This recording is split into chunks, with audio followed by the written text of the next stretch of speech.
Hi there everyone. I am a former whistleblower in the National Health Service, and I will be speaking today about the COVID-19 crisis that we have going on at the moment. I'm also an evangelical Christian and preacher and evangelist, and I went into nursing to save lives and to be a missionary. When I went into nursing, I found out all sorts of terrible secret things were going on in the National Health Service. And I will tell you about some of those things later in the video. The basic idea is that they were not resuscitating patients when the patient wanted to be resuscitated and the family wanted a resuscitation. And the practice actually has a secret name. In the United States of America, it's called the Hollywood Code. And it's called the Hollywood Code because they're pretending or acting out a resuscitation. It's also called light blue in America because code blue is a resuscitation. But light blue means a half-hearted resuscitation. Whereas in Great Britain, the furtive secret little name for this practice is called the slow code, and it's a half-baked pretend resuscitation effort so they can put it down that the person was that they attempted the resuscitation on this person, but in fact it was all fake. Now, isn't that a terrible thing for a student nurse to find out? I whistle-blew about it. I went on national television. I'll show you, hopefully, be the good Lord willing, the news broadcast of that at the end of the video. But for now, I will start talking about COVID-19. One of the things I will be discussing in this small documentary or video is the fact that for some time now, scientists and doctors have been saying that they think the end of modern medicine is now happening because of antibiotics beginning to fail. And this is the real reason why so many people are now starting to die long, slow, difficult deaths from respiratory failure. And this is being cynically and opportunistically used to bring in an Orwellian nightmare. Our freedom is being taken away from us, and we've got to try and stop it. Now, I'll be making this mini documentary in small video clips at a time, and the reason is that this week I was admitted into hospital for tests for searing pains in my back, almost like being shot in the back. It was so terrible. And I'm still having pains now, so I only want to make it in short clips at a time. And for this same reason, I will be putting in lessons from history interludes to try to prove to you that there are indeed conspiracies between the governments of this world and the media, such as television,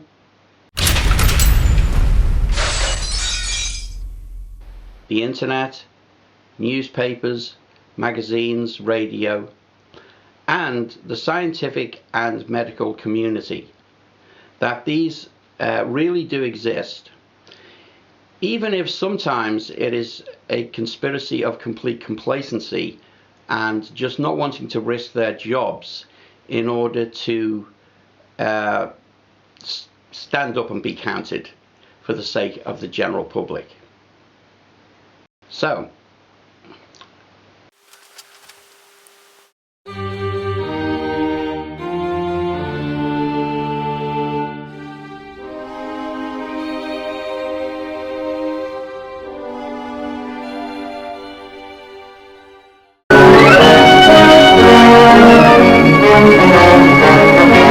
with the possibility of a serious infantile paralysis epidemic, health authorities of the city of San Antonio, Texas, attacked the germ carriers throughout the city. With the war discovered DDT in special sprayers, sections of the city are blanketed with the insecticide in the fight to stop the spread of the dread poliomyelitis. Every suspected spot is sprayed. The government says DDT so safe you can eat it. The medical officer explains that buildings treated with DDT remain effective against mosquitoes for about 3 months. The Africans at first are not very impressed. Some are afraid that the DDT will poison them, while others suspect some sort of witchcraft. The entomologist calls for a bowl of porridge. This is sprayed with the solution in full view of the audience.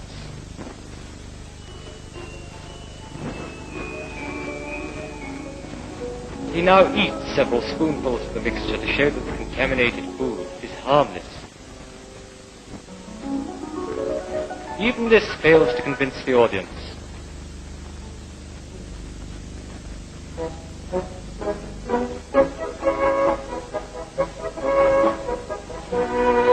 Arab Kipkoy is the chief spokesman and states his objections with eloquence.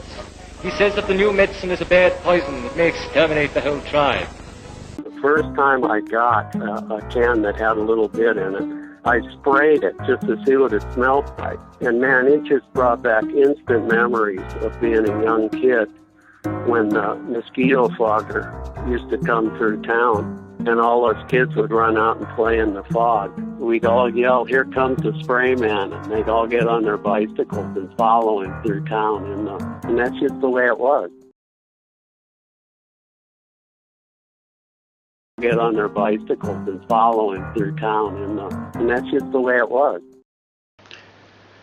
Now, I feel almost forced to begin with a sort of conceptual look at this situation and to show some of the big traps that are hidden behind the scenes.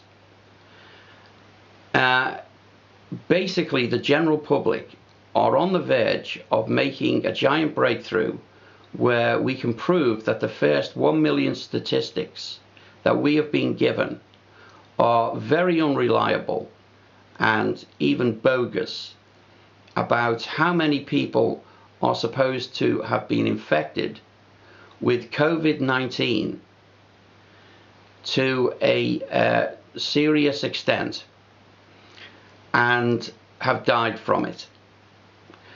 And I think that what is happening is that the authorities who know this are trying to turn almost everything into fake news so that when we prove this, its significance becomes diminished. And one way that's being done is the whole origin of COVID-19. First it starts in bats, which goes to pangolins. Then we're told it came to us actually through dogs, and then it was the American government planting it in China, and then suddenly it was actually China who've got a history of making mistakes in their laboratories, and it actually came through them. And everything is this big mix where anything can be called fake news. And the significance of us making a breakthrough and proving the first 1 million stats are bogus starts to lose significance. Now, the really worrying thing is that they have these two aces in the pack, or rather jokers, where they have China and Iran being held almost like in reserve, where if we prove that they are infringing our freedom too much, then they can say, oh, 1 million people died in China. And actually, I wouldn't put it past the Chinese to kill a lot of dissidents and make up the rest of the statistics. I mean, white vans are pulling up next to people in the street there, and women and men are being dragged off the street into these white vans, and you hear terrible screaming coming inside the vans, and then they go away. And you start thinking that people might start thinking, oh yeah, that'll be here next. we'll have to accept that. No, we don't. Listen, you know, the whole world is being turned into a police state where we're heading for the biggest recession in human history. And, you know, we have the right to correct statistics. And it's very worrying what could happen with this China situation, where they may try, when we prove that they've done the wrong thing and they've gone completely too far, they will then try to psychologically show that we're wrong when in fact we're right.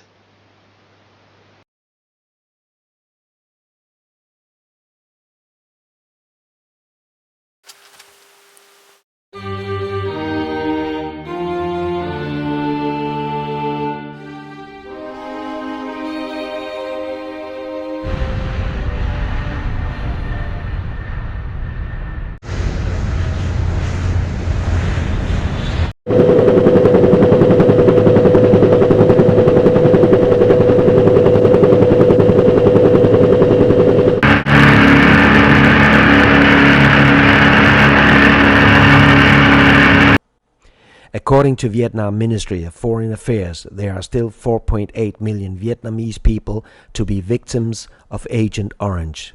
They live mainly in mountains areas along border between Vietnam and Cambodia. These people are affected with many genetic diseases.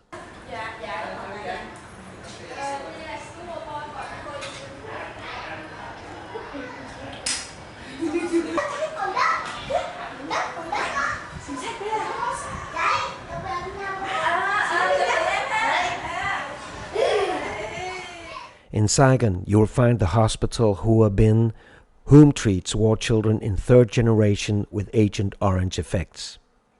America does not accept the Vietnam claim for this horrible disaster from the Vietnam War. As you see, we have filmed some of these children whom will never live a normal life. I sincerely hope these images will make you debate the use of herbicides in war. The most horrible thing is that the Vietnam War should never have been started. Poor kids. These very distressing images of children who have been terribly affected by Agent Orange are found in a video on YouTube that is entitled Agent Orange Vietnam. But unfortunately, there aren't many more details written down for me to give you much more information than this, if you want to watch the whole video. That's the end of part one. I hope you will subscribe and stick around long enough to see the entire video when it's eventually finished, because I really will be trying to put in some very interesting information about COVID-19 and the statistics and the scientists involved, and also about vaccines. And you will be hearing it from someone who is a former whistleblower, and I don't intend to hold things back from you and patronize you. You know, the Bible predicts that the public at the end of the world will be very intelligent, and we deserve intelligently presented statistics. It says this in the book of Daniel when it says, "But thou, O Daniel, shut up the words and seal the book, even to the time of the end. Many shall run to and fro, and knowledge shall be increased." Daniel 12, verse 4. And as we are potentially facing a dictatorship right across the world, which is ruining our lives, I really think we should be getting better information from the media and more accurate information than we have been getting. Okay.